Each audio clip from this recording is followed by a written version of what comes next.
Šīs nedēļas nogalē Ķīpsalā notiek starptautiskais turisma gada tirgus Baltūr 2026. Tajā piedalās arī Aizkraukles novads, un tas meklējams kopīgajā Zemgales stendā. Par aktuālo šīs sezonas novada turisma piedāvājumu mums pastāstīja novada pašvaldības turisma nodaļas vadītāja Anita Šmite. Prieks satikt tieši šeit, starptautiskajā turisma izstādē, kur gaidām viesos visus ceļotājus. Un šodien īpaši liels prieks ir arī profesionāļu stundā satikt mums gidus un tūroperatoru pārstāvjus, kur tiešām nāk un meklē jaunumus par to, kas tad ir jaunākais un ko tad mēs piedāvājam gan Zemgalē, gan Aizkraukles novadā. Tā kā līdzi mums šogad ir jauni izdevumi, pie kā mēs esam cītīgi strādājuši pēdējā gada ietvaros dažādos Interreg projektos. Viens no tiem ir par digitālajiem risinājumiem. Mums ir tapusi arī jauna karte digitālajie risinājumi, kur ir iekļaut arī Aizkraukles novada jaunākie veikumi. Tajā skaitā arī video animācija Koknes Pilsdrupās, piemēram, un šie te virtuālās realitātes risinājumi.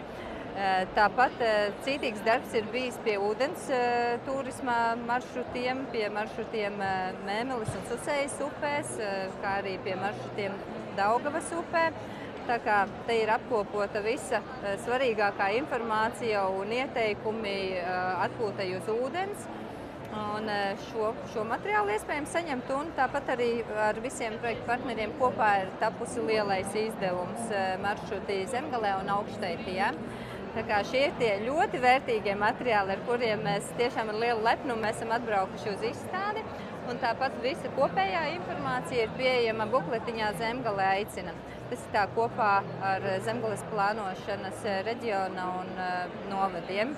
Tāpat, protams, mums ir līdzi visa informācija, kas ir tieši par Aizkraukles novadu. Mums ir tapis jauns materiāls Zelta ceļš Aizkraukles novadā, kas ir papildinātais izdevums.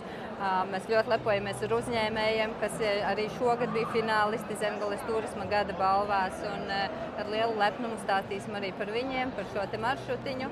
Tāpat visi turisma piedāvājumi ir Aizkraukles novada turisma kartē pieejami, un katrai apvienībai arī vēl ir savs izdevums, un ja kādam interesē kaut kas tieši sīkāk vai par Jaunjelgavas apvienību vai Skrīveru vai Kokneses, tad mēs varam piedāvāt arī sīkāku informāciju.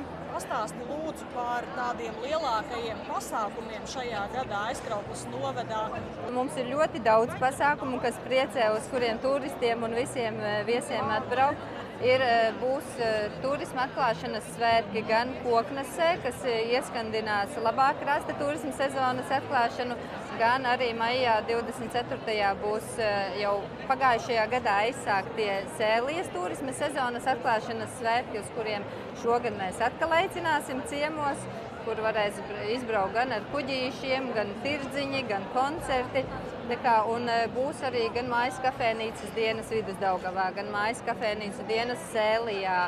Un visi tradicionālie pasākumi, pilsētu un pagastu svētki, tā kā uz tiem visiem mēs aicinām ciemos un ir pieejami pasākumu plānā. Kur tad var atrast informāciju par visiem maršrutiem, piedāvājumiem, pasākumiem? Jā, tātad mūsu oficiālā turisma vietne ir visitaizkraukle.lv tīmekļa vietne, kurā ir pieejami gan visi kultūras pasākumi, gan izstrādātie maršruti, bukleti, digitāli, gan arī atsevišķa informācija par katru no uzņēmējiem turisma. Paldies! Paldies!